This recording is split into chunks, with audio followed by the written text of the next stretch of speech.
अस्सलामुअलैकुम dear students. आज हम लोगों ने कंपनी फाइनल अकाउंट का प्रॉब्लम नंबर 6 अटेम्प्ट करना है, जो बुक के पेज नंबर 161 पे है। अब देखें इन्फॉर्म क्या कर रहा है। ये कोई सिंध बाद मैन्युफैक्चरिंग कंपनी लिमिटेड के नाम पे एक ऑर्गेनाइजेशन है। 31 दिसंबर 2010 पे वो कह रहा है कि उसका ट्रायल बैलेंस दिया हुआ है डेबिट साइड और ट्रायल बैलेंस की क्रेडिट साइड। और नेक्स्ट पेज पे उसने ये हमें 5 एडजस्टमेंट्स दी हैं।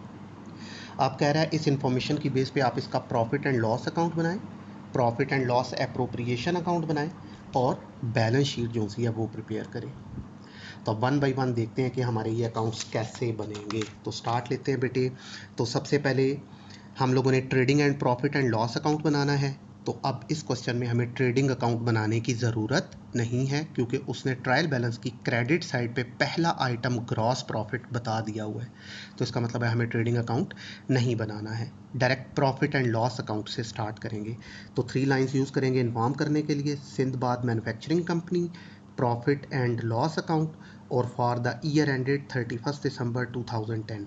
लेफ्ट कॉर्नर पे डेबिट, राइट कॉर्नर पे क्रेडिट। Particulars rupees. अब स्टार्ट लेते हैं। सबसे पहले ट्रेडिंग अकाउंट की credit side, sorry profit and loss की क्रेडिट साइड पे पहला आइटम ग्रॉस प्रॉफिट आ जाएगा। तो अब ग्रॉस प्रॉफिट उसने कितना बताया हुआ था, 11,07,000। तो अब क्रेडिट साइड पे आप यहाँ लिखेंगे ग्रॉस प्रॉफिट 11,07,000। अब इसको जाना तो आउटर कॉलम में था, लेकिन इसको हम लिखेंगे इनर कॉलम में, क्योंकि हमारे इस ग्रॉस प्रॉफिट पे एडजस्टमेंट जो सी है वो मौजूद है।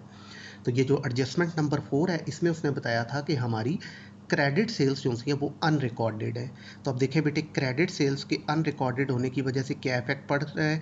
एक हमारी सेल्स कम शो हो रही हैं और दूसरे हमारे डेटर्स कम शो हो रहे हैं। तो अब हम इसको बैलेंस शीट में डेटर्स के अंदर भी ऐड करेंगे और ट्रेडिंग अकाउंट की क्रेडिट साइड पे सेल के अंदर भी ऐड करेंगे। लेकिन चूंकि ट्रेडिंग अकाउंट का तो फाइनल रिजल्ट उसने हमें बता दिया हुआ है ग्रॉस प्रॉफिट, तो इसका मतलब है अब इस एडजस्टमेंट का सेकेंड इफेक्ट डायरेक्ट जीपी पे पड़ेगा।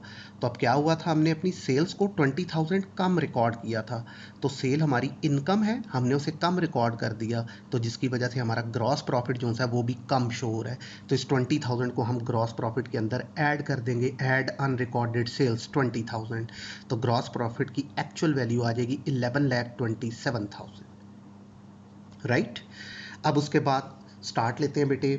डेबिट साइड पे देखें ट्रायल बैलेंस में पहला आइटम दिया हुआ है मैनेजमेंट एक्सपेंसेस 170,000। तो ये हमारा एक्सपेंस है, प्रॉफिट एंड लॉस अकाउंट की डेबिट साइड पे आ जाएगा मैनेजमेंट एक्सपेंसेस 170,000। नेक्स्ट उसने दिया हुआ है बेटे रेंट 30,000, ये भी हमारा प्रॉफिट एंड लॉस की डेबिट साइड पे आएगा। नेक्स्ट उसने बताया हुआ है बेटे डायरेक्टर फीस, तो ये भी हमारा एक्सपेंस है, 46,000 डेबिट साइड पे आ जाएगा। नेक्स्ट उसने हमें बताया है इंश्योरेंस, ये भी हमारा एक्सपेंस है, 17,500 प्रॉफिट एंड लॉस की डेबिट साइड पे ये भी आ जाएगा। नेक्स्ट उसने बताया closing stock, furniture, land and building, motor car, plant and machinery, debtor, cash in hand, cash at bank, ये सारे बैलेंस शीट के आइटम्स हैं। नेक्स्ट दिया हुआ है उसने रिपेयर टू मोटर कार, तो रिपेयर टू मोटर कार ये हमारा एक्सपेंस है, ये प्रॉफिट एंड लॉस की डेबिट साइड पे आ जाएगा 16,000। नेक्स्ट उसने बताया बेटे गुडविल बैलेंस शीट में जाएगा, प्रिलिमिनरी एक्सपेंसेस बैलेंस शीट में जाएगा, बिल रिसीवेबल बैलेंस शीट में जाएगा। सैलरीज हमारा एक्सपेंस है, प्रॉफिट एंड लॉस की डेबिट साइड पे आ जाएगा 83,000। Next prepaid expenses balance sheet में जाएगा। नेक्स्ट बैड डेट्स, तो bad debts profit and loss account की डेबिट साइड पे आएगा। अब बैड डेट्स का प्रॉपरली फार्मूला यूज़ होता है, लेकिन वो फार्मूला हम कब यूज़ करते हैं, जब उसने एडजस्टमेंट में भी बैड डेट बताए हों। तो अब एडजस्टमेंट में तो उसने बैड डेट का कोई जिक्र ही नहीं किया, इसलिए बैड डेट सिर्फ हमारा एक्सपेंस बन जाएंगे, प्रॉफिट एंड लॉस अकाउंट की डेबिट साइड पे आ जाएंगे। नेक्स्ट उसने बताया बेटे जनरल चार्जेस, तो ये भी हमारा एक्सपेंस है, प्रॉफिट एंड लॉस अकाउंट की डेबिट साइड पे ही आ जाएगा। नेक्स्ट उसने बताया रिपेयर टू मशीनरी, तो ये भी हमारा एक्सपेंस है, प्रॉफिट एंड लॉस की डेबिट साइड पे आ जाएगा 14,000। अब जो हमारी ट्रेडिंग ट्रायल बैलेंस की क्रेडिट साइड है, यहाँ से हम अपनी इनकम्स जो सी हैं वो ले लेंगे। तो अब आप देखें क्रेडिट साइड पे ग्रॉस प्रॉफिट से लेके जनरल रिजर्व तक ये डिफरेंट आइटम्स पड़े हुए हैं। तो इनमें से ये मिड में पड़ा हुआ है बेटे मिसलिनियस रसीट्स, तो ये मिसलिनियस रसीट्स जो सी है 20,000, सिर्फ ये हमारी इनकम बन जाएगा 20,000, राइट। अब हमारा प्रॉफिट एंड लॉस अकाउंट जो है वो हो गया कंप्लीट। अब हम क्या करेंगे, अपने इस प्रॉफिट एंड लॉस को कर देंगे क्लोज। तो अब क्रेडिट साइड पे हमारे पास इन दो आइटम्स का सम बन रहा है 11,47,000। तो क्रेडिट साइड ज़्यादा है और डेबिट साइड का टोटल कम है। ये तकरीबन डेबिट साइड पे 4 लाख के करीब बन रही हैं अमाउंट्स। तो अब क्रेडिट ज़्यादा है, डेबिट कम है, डिफरेंस आ गया 742,400। ये कहलाएगा बेटे हमारा net profit transfer to appropriation account 742,400। तो इसके साथ ही हमारा प्रॉफिट एंड लॉस अकाउंट जो है वो कंप्लीट हो गया। अब ट्रेडिंग हमने बनाया ही नहीं है क्योंकि उसने ग्रॉस प्रॉफिट बता दिया था। अब यहाँ से आगे हमारे तीसरे अकाउंट की बारी है और वो कौन सा है, profit and loss appropriation account. तो अब हम देख लेते हैं कि profit and loss appropriation account हमारा कैसे बनेगा। तो लें बेटे 3 लाइंस यूज़ करेंगे। Sinbad manufacturing company profit and loss appropriation account for the year ended 31 दिसंबर 2010। लेफ्ट कॉर्नर पे डेबिट, राइट कॉर्नर पे क्रेडिट, रुपीज़, पर्टिकुलर रुपीज़। अब हमने ये डिस्कस किया है कि जब हम अपना एप्रोप्रिएशन अकाउंट बनाते हैं तो सबसे पहले हम हमेशा इसकी क्रेडिट साइड को फिलअप करेंगे। तो क्रेडिट साइड पे टोटल कितने आइटम आने हैं, हर क्वेश्चन में टोटल 2 आइटम्स आएंगे। पहला आइटम ट्रायल बैलेंस से प्रॉफिट का बैलेंस लेना है। आप लोगों ने किस नाम से पढ़ा हुआ होगा, प्रॉफिट एंड लॉस के नाम से पढ़ा होगा, ठीक है। तो अब आप ट्रायल बैलेंस की क्रेडिट साइड पे देखिए, सेकंड पॉइंट पड़ा हुआ है हमारे पास प्रॉफिट एंड लॉस अकाउंट 101,800। तो इसको हम लोगों ने एप्रोप्रिएशन की क्रेडिट साइड पे बैलेंस ब्रॉट डाउन के नाम से लिख देना है 1,01,800। अब इसके बाद जो दूसरा आइटम आना है वो कहाँ से आना है, अभी जो आप लोगों ने अपना प्रॉफिट एंड लॉस बनाया था वहाँ से ये जो नेट प्रॉफिट आया था जिसके लिए आपने लिखा था net profit transfer to appropriation account, ये इसकी क्रेडिट साइड पे आ जाएगा दिस ईयर प्रॉफिट के नाम से या करंट ईयर प्रॉफिट के नाम से 742,400। हमारे एप्रोप्रिएशन अकाउंट की क्रेडिट साइड जो सी है वो हो गई कंप्लीट। अब आ जाते हैं हम अपनी एप्रोप्रिएशन अकाउंट की डेबिट साइड पे। तो अब हमारे एप्रोप्रिएशन अकाउंट की डेबिट साइड पे ट्रायल बैलेंस से 2 आइटम आने हैं। एक आइटम आना है इंटरिम डिविडेंड, वो नहीं पड़ा हुआ, और दूसरा आना है ट्रायल बैलेंस में लिखा होगा ट्रांसफर टू जनरल रिजर्व, तो वो भी नहीं पड़ा हुआ है। तो वो 2 आइटम जो ट्रायल बैलेंस से आने हैं वो नहीं है। इसके बाद एप्रोप्रिएशन अकाउंट की डेबिट साइड पे जितने भी पॉइंट हैं वो सारे कहाँ से मिलने हैं बेटे, हमें एडजस्टमेंट से। और एडजस्टमेंट से कौन से पॉइंट्स लेने हैं आप लोगों ने, तमाम तरह के रिजर्व और प्रोविजंस बैड डेट के रिजर्व को छोड़ के, ठीक है। तो अब आप देखें, पहली एडजस्टमेंट डेप्रिसिएशन की है वो नहीं आएगी। सेकंड एडजस्टमेंट कह रहा है डायरेक्टर्स ने जनरल रिजर्व को 60,000 ट्रांसफ़र किया है और प्रोविजन फॉर टैक्सेशन 1,50,000 लिया, तो ये दोनों पॉइंट्स आ जाएंगे। तो पहले आ जाएगा ट्रांसफ़र टू जनरल रिजर्व कितना, 60,000। अब चूंकि ये एडजस्टमेंट में दिया हुआ है तो हमने ये पढ़ा हुआ है कि हर एडजस्टमेंट के 2 इफेक्ट होते हैं। तो एक दफ़ा अगर ये इधर आ गया तो सेकंड इफेक्ट इसका क्या होगा, ये बैलेंस शीट में second main heading reserve and surplus में चला जाएगा 60,000, राइट। फिर प्रोविजन फॉर टैक्सेशन, ठीक, वो कितनी है 150,000, ये भी यहाँ पे आ जाएगी। अब ये भी एडजस्टमेंट में है तो इसका सेकंड इफेक्ट क्या होगा, ये बैलेंस शीट में जाके CL करंट लाइबिलिटी बन जाएगा। फिर नेक्स्ट थर्ड एडजस्टमेंट में कह रहा है कि डायरेक्टर्स ने 10,000 डिविडेंड प्रपोज किया है, तो डिविडेंड की एडजस्टमेंट हमेशा हमारे शेयर कैपिटल पे होती है। तो अब आप ट्रायल बैलेंस में देखें शेयर कैपिटल कितना मौजूद है हम लोगों के पास, ये देखें उसमें बेटे दिया हुआ है हम लोगों को क्रेडिट साइड पे लास्ट से थर्ड पॉइंट दिया हुआ है शेयर कैपिटल 10 लाख रुपए, 1 मिलियन। तो अब हम क्या करेंगे, इस 1 मिलियन का 10% ले लेंगे। तो यहाँ आ जाएगा बेटे प्रोपोज्ड डिविडेंड, ये भी अप्रोप्रिएशन की डेबिट साइड पे आएगा। 1 मिलियन कैपिटल है हमारा, उसका 10% लें तो ये आ जाता है 100,000, 1 लाख रुपए। अब चूंकि ये भी एडजस्टमेंट में है तो इसका सेकंड इफेक्ट क्या होगा, ये जाके बैलेंस शीट में CL मींस करंट लाइबिलिटी बन जाएगा, राइट। बस जी, इसके अलावा एप्रोप्रिएशन का और कोई भी पॉइंट मौजूद नहीं है। तो इसके साथ ही हमारा profit and loss appropriation account जो है वो हो गया कंप्लीट। अब हम क्या करेंगे, अपने इस profit and loss appropriation account को क्लोज कर देंगे। तो अब क्रेडिट साइड का टोटल बन रहा है बेटे 844,200 और जो डेबिट साइड है उसका टोटल जो है वो बन रहा है हमारे पास 4,10,000, ठीक, 3,10,000। तो क्रेडिट साइड ज़्यादा है, डेबिट साइड कम है, तो डिफरेंस आ गया 534,200। ये आपके लाएगा हमारा net profit transfer to balance sheet कितना, 534,200। अब इसका सेकंड इफेक्ट क्या होगा, ये बैलेंस शीट में जाके रिजर्व एंड सरप्लस में चला जाएगा।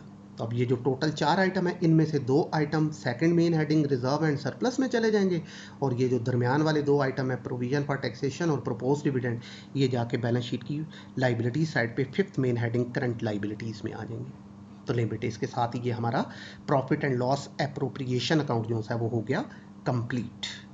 अब आ जाते हैं हम अपनी फाइनली बैलेंस शीट की तरफ।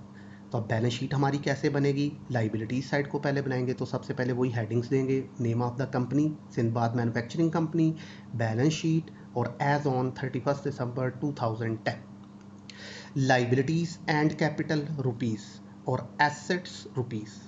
अब पहले लाइबिलिटी साइड को फिलअप करते हैं।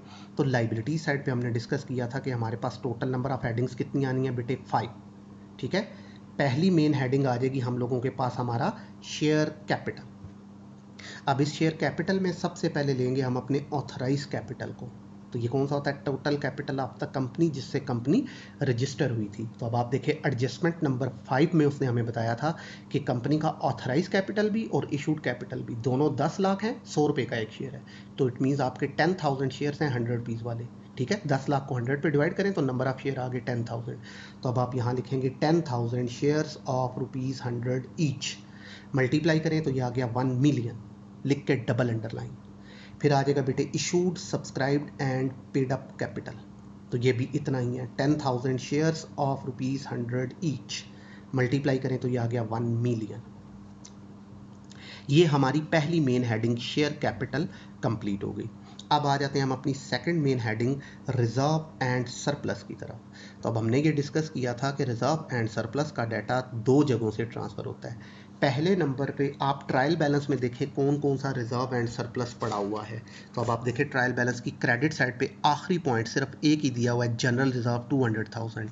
तो ये रिजर्व है, इसलिए ये रिजर्व एंड सरप्लस की हेडिंग में आ जाएगा। यहाँ लिखेंगे जनरल रिजर्व। आप 200,000 की वैल्यू को जाना चाहिए था आउटर कॉलम में, लेकिन चूंकि इस पर एडजस्टमेंट भी मौजूद है तो एडजस्टमेंट नंबर 2 में कहा था कि इस 200,000 में उसने 60,000 मजीद ट्रांसफ़र किए हैं जनरल रिजर्व में। तो वो 60,000 का जो ट्रांसफ़र है वो इसमें ऐड हो जाएगा, तो ये टोटल हो जाएगा 260,000। ठीक है जी, तो ये हमारा ट्रायल बैलेंस से पॉइंट आ गए। अब दूसरे नंबर पे आप देखें कि एप्रोप्रिएशन अकाउंट की डेबिट साइड पे यहाँ पे मजीद क्या क्या ट्रांसफ़र होना है। तो अब आप देखें बेटे ये हमारा एप्रोप्रिएशन अकाउंट बना था। तो एक ट्रांसफ़र टू जनरल रिजर्व था 60,000, ये अभी हमने जनरल रिजर्व में ऐड कर लिया, दोबारा लिखने की ज़रूरत नहीं है। और दूसरा ये जो net profit transfer to balance sheet था ये वहाँ पे चला जाएगा अब हमारा। ठीक है, तो अब यहाँ पर लिखेंगे बेटे हम लोग प्रॉफिट एंड लॉस अकाउंट 534,200। तो ये हमारी second main heading reserve and surplus जो है वो हो गई कंप्लीट। अब आ जाते हैं हम अपनी बेटे थर्ड मेन हेडिंग की तरफ which is long term loans. तो अब आप देखें उसने ट्रायल बैलेंस की क्रेडिट साइड पे ये थर्ड पॉइंट बताया हुआ है, बैंक लोन सिक्योर्ड 900,000। मीन्स आपने बैंक से कोई लोन लिया हुआ है सिक्योरिटी रखवा के। ठीक है, तो जब कोई लोन हम सिक्योरिटी रखवा के बारो करते हैं तो वो लॉन्ग टर्म लोन में आता है। ठीक है, तो अब यहाँ पे आ जाएगा बेटे बैंक लोन 900,000। अब थर्ड के बाद फोर्थ मेन हेडिंग आ जाएगी बेटे डिबेंचर्स एंड पीटीसीज। तो अब इस वक्त क्वेश्चन में किसी किस्म के कोई डिबेंचर्स मौजूद नहीं है, निल। अब फाइनली फिफ्थ मेन हेडिंग आ जाएगी बेटे करंट लाइबिलिटीज़। अब करंट लाइबिलिटीज़ के हवाले से हमने डिस्कस किया था कि करंट लाइबिलिटीज़ का डाटा हमने 4 जगहों से ट्रांसफ़र करना है। ठीक है, पहले नंबर पे ये जो आपने फोर्थ मेन हेडिंग ली थी ना डिबेंचर एंड पीटीसीज, इसका अगर कोई आउटस्टैंडिंग इंटरेस्ट है तो वो ले लेना है। तो हमारे पास क्वेश्चन में डिबेंचर ही नहीं है इसलिए उनका इंटरेस्ट भी लेने की ज़रूरत नहीं है। दूसरे नंबर पे अब आप देखें कि एप्रोप्रिएशन अकाउंट की डेबिट साइड से यहाँ पे क्या क्या ट्रांसफ़र होना है। तो अब टोटल 4 पॉइंट आए थे एप्रोप्रिएशन की डेबिट साइड पे। तो दरमियान वाला एक प्रपोज डिविडेंड 1 लाख रुपये और दूसरा प्रोविजन फॉर टैक्सेशन 1.5 लाख रुपये। ये 2 पॉइंट जो से आ जाएंगे। तो यहाँ आप लिखेंगे प्रपोज डिविडेंड 100,000 और प्रोविजन फॉर टैक्सेशन 150,000। ये 2 पॉइंट्स आ गए। अब तीसरे नंबर पे आप देखें कि ट्रायल बैलेंस के अंदर कौन कौन सी करंट लाइबिलिटी पड़ी हुई है। तो आप देखें ट्रायल बैलेंस की क्रेडिट साइड पे फोर्थ पॉइंट पड़ा हुआ है अनक्लेम डिविडेंड 45,000। तो ये अनक्लेम डिविडेंड 45,000 ये करंट लाइबिलिटी बन जाएगा। फिर उसके बाद उसने बताया बेटे आउटस्टैंडिंग एक्सपेंसेस। तो ये आउटस्टैंडिंग एक्सपेंसेस 40,000 ये भी करंट लाइबिलिटी बन जाएंगे। फिर उसने बताया बेटे बिल पेएबल 40,000 ये भी हमारी करंट लाइबिलिटी बन जाएगा। और फिर उसने बताया सन्ड्री क्रेडिटर्स 281,000 ये भी हमारी करंट लाइबिलिटी बन जाएगा। ये आगे तीसरे नंबर पे ट्रायल बैलेंस से। अब चौथे नंबर पे आप एडजस्टमेंट में देखें कि किसी किस्म का कोई आउटस्टैंडिंग एक्सपेंस तो नहीं दिया हुआ। अगर कोई आउटस्टैंडिंग एक्सपेंस दिया हुआ है तो वो यहाँ पर करंट लाइबिलिटीज़ में आ जाएगा। तो उसने किसी किस्म का आउटस्टैंडिंग एक्सपेंस नहीं बताया है। अब आज इसके साथ ही हमारी बैलेंस शीट की जो लाइबिलिटी साइड है बेटे वो हो गई कंप्लीट। अब आ जाते हैं बेटे हम अपनी बैलेंस शीट की एसेट साइड पे। तो एसेट साइड पे पहली मेन हेडिंग आ जाएगी बेटे फिक्स्ड एसेट्स। अब फिक्स एसेट्स के दो हिस्से हो जाएंगे, पहले आएंगे टेंजिबल एसेट, फिर आएंगे इनटेंजिबल एसेट्स।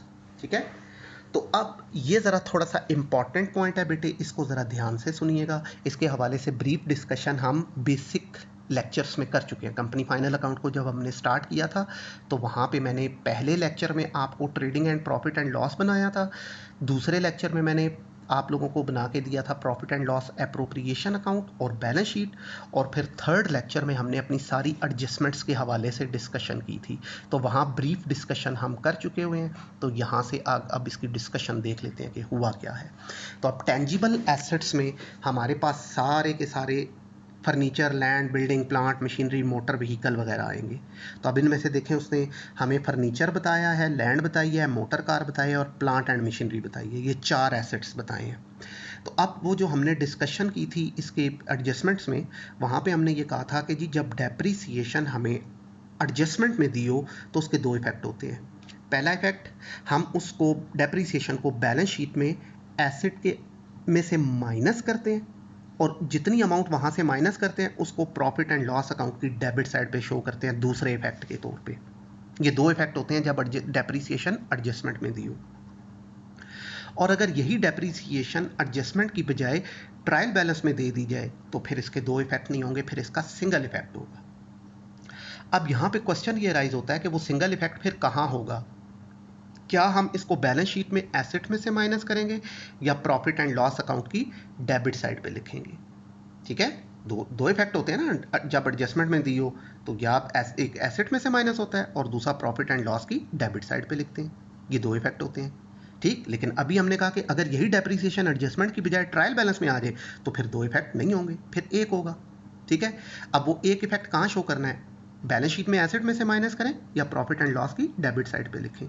तो आंसर इज, आपने देखना यह है कि डेप्रीसिएशन ट्रायल बैलेंस की डेबिट साइड पे पड़ी हुई है या क्रेडिट साइड पे। अगर डेप्रीसिएशन ट्रायल बैलेंस की डेबिट साइड पे पड़ी हुई है तो फिर आप इसको प्रॉफिट एंड लॉस अकाउंट की डेबिट साइड पे लिखेंगे, बैलेंस शीट में एसेट में से माइनस नहीं करेंगे, राइट। और अगर यही डेप्रीसिएशन ट्रायल बैलेंस की क्रेडिट साइड पे दी हुई है तो फिर आप इसको बैलेंस शीट में एसेट में से माइनस करेंगे, प्रॉफिट एंड लॉस अकाउंट की डेबिट साइड पे नहीं लिखेंगे। ठीक है, तो अब हमारे इस क्वेश्चन में डेप्रीसिएशन उसने ट्रायल बैलेंस में दे दिया और क्रेडिट साइड पे दी हुई है। ठीक है, तो ये मिड में पड़ा हुआ 5वां 6ठा पॉइंट देखें, लिखा हुआ है डेप्रीसिएशन अकाउंट। ठीक है, 12,25,000। अब ये जो 12,25,000 की डेप्रीसिएशन है ये क्रेडिट साइड पे पड़ी हुई है, इसका मतलब है इसने जाके बैलेंस शीट में एसेट में से माइनस होना है। तो अब आप देखें बैलेंस शीट में हमारे पास आप एसेट तो टोटल 4 हैं, फर्नीचर भी है, लैंड भी है, मोटर कार भी और प्लांट भी है। अब क्वेश्चन ये राइज होता है कि इस 12,25,000 में से हर एसेट में से उसकी डेप्रीसिएशन कितनी माइनस हो। तो वो उसने अब 12,25,000 क्रेडिट साइड की जो डेप्रीसिएशन है ना, इसका ब्रेकअप यहाँ देने की बजाय एडजस्टमेंट नंबर 1 में बताया है। अब एडजस्टमेंट नंबर 1 में कह रहा है कि देखें जो आपकी डेप्रीसिएशन हुई है ना, प्लांट पे लैंड एंड बिल्डिंग पे 3 लाख हुई है, प्लांट पे 2,30,000 हुई है, फर्नीचर की 15,000 है और मोटर कार की 680,000 है। अब अगर आप इन चारों डेप्रीसिएशन को ऐड करें तो इनका सम 12,25,000 बन जाता है। और क्लियरली उसने लिखा है कि करंट ईयर के लिए आपने कोई डेप्रीसिएशन नहीं लेनी है। ठीक, तो अब हम लोग क्या करेंगे, चूंकि डेप्रीसिएशन ट्रायल बैलेंस की क्रेडिट साइड पे पड़ी है तो 12,25 क्रेडिट पे पड़ी है, उसका ब्रेकअप एडजस्टमेंट में दिया है। ठीक है, चारों को ऐड करें तो 12,25 पूरा हो जाता है। तो अब हम हर एसेट की डेप्रीसिएशन को सिर्फ एसेट में से माइनस कर लेंगे, प्रॉफिट एंड लॉस में नहीं लिखेंगे। तो अब सबसे पहले देखिए फर्नीचर दिया हुआ है उसने 117,000 इनर कॉलम में, लेस इसकी डेप्रीसिएशन 15,000 तो 102,000 बाहर चला गया। फिर land and building 950,000 inner column में, एडजस्टमेंट में इसकी डेप्रीसिएशन 300,000 है, माइनस करें तो 650,000 बाहर आ गया।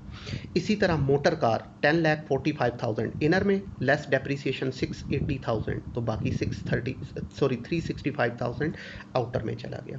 फिर इसी तरह plant and machinery 700,000 inner column में, लेस डेप्रीसिएशन 230,000 तो 570,000 बाहर आ गया। तो आप देखें 15,000, 300,000, 680,000 और 230,000, इन 4 वैल्यूज़ को ऐड करें तो इनका सम 12,25,000 जो है वो पूरा हो जाता है। ठीक, तो क्रेडिट साइड वाली डेप्रीसिएशन ये हर एसेट में से इंडिविजुअली माइनस हो गई। राइट। तो टेंजिबल्स हो गए कंप्लीट। अब इसको फॉलो करेंगे इनटेंजिबल, गुडविल, कॉपीराइट, ट्रेडमार्क और पेटेंट्स। तो उनमें से गुडविल उसने क्वेश्चन में बताई है 100,000, ठीक है, ये ट्रायल बैलेंस के मिड में पड़ी हुई है, ठीक है। फिर उसके बाद सेकंड मेन हेडिंग आ जाएगी बेटे इन्वेस्टमेंट्स, तो किसी किस्म की कोई इन्वेस्टमेंट इस वक्त क्वेश्चन में मौजूद नहीं है, छोड़ देंगे। थर्ड मेन हेडिंग आ जाएगी बेटे डेफर्ड कॉस्ट्स। तो अब इस डेफर्ड कॉस्ट में हमारे पास तीन चीज़ें आती हैं, discount on share, discount on debenture और प्रिलिमिनरी एक्सपेंसेस। तो अब इन तीनों में से प्रिलिमिनरी एक्सपेंस गुडविल के नीचे लिखे हुए हैं बेटे 30,000, ये यहाँ आ जाएंगे। फिर आ जाएंगे बेटे हमारी fourth main heading current assets. तो अब करंट एसेट्स कौन कौन से पड़े हुए हैं बेटे, ये देखें ट्रायल बैलेंस में चौथा पांचवा पॉइंट बढ़ा हुआ है क्लोजिंग स्टॉक, ये हमारा करंट एसेट है 800,000।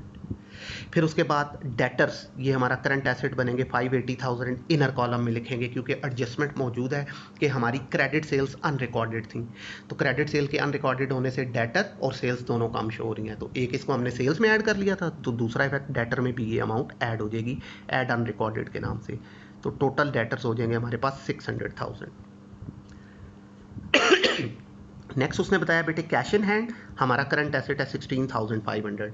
Next cash at bank 136,700। Next bill receivable 60,000 और फिर प्रीपेड एक्सपेंसेस दिए हुए हैं 20,000। तो ये सारे अब हमारे करंट एसेट्स भी हो गए कंप्लीट। तो इसके साथ ही हमारी जो एसेट साइड है वो भी होगी कंप्लीट। अब हम अपनी बैलेंस शीट की दोनों साइड्स का टोटल करेंगे बेटे, तो बैलेंस शीट की खसूसियत के दोनों साइड्स खुद ही बराबर हो जाएंगी। तो एस लाइबिलिटी साइड का भी टोटल आ रहा है बेटे 33,50,200 और एसेट साइड का टोटल भी आ रहा है 33,50,200। तो इसके साथ ही बेटे ये हमारा क्वेश्चन नंबर 6 जो है वो कंप्लीट हुआ।